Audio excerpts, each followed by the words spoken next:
പത്തനംതിട്ട പെരുന്നാട് പഞ്ചായത്തിന് കീഴിലെ ചാലക്കയം, നിലയ്ക്കൽ എന്നീ സ്ഥലങ്ങളിൽ മലബണ്ഡാര വിഭാഗത്തിൽപ്പെട്ട 50ഓളം ആദിവാസി കുടുംബങ്ങളാണ് താമസിക്കുന്നത്.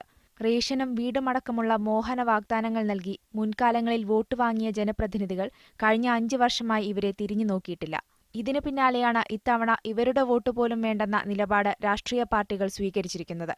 നാളിതുവരെയായി ഒരു സ്ഥാനാർത്ഥി പോലും വോട്ട് അഭ്യർത്ഥിച്ച് ഇവിടെ എത്തിയിട്ടില്ല. അവരിതിൻ്റെ കൂട്ടൊക്കെ പറഞ്ഞ് എല്ലാം സഹായം ചെയ്യാം, സ്ഥലങ്ങൾ മേടിച്ചു തരാം, വസ്തുക്കൾ തരാം, വീടുകൾ ഉണ്ടാക്കി തരാം എന്ന് പറഞ്ഞ് എല്ലാം പറഞ്ഞു കൊണ്ടുപോയിട്ടുണ്ട്. ഇതുവരെയായിട്ട് ഈ പ്രാവശ്യം വന്നില്ല, ആരും വന്നില്ല.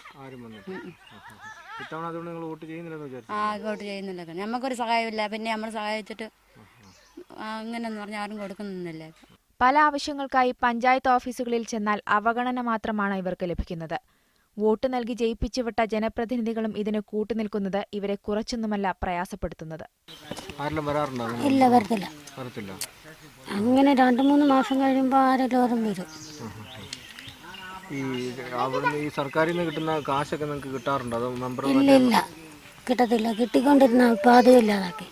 ആദിവാസി സമൂഹത്തിനായി നിരവധി പദ്ധതികൾ നമ്മുടെ തദ്ദേശ സ്വയംഭരണ സ്ഥാപനങ്ങളിൽ വിഭാവനം ചെയ്തിട്ടുണ്ട്.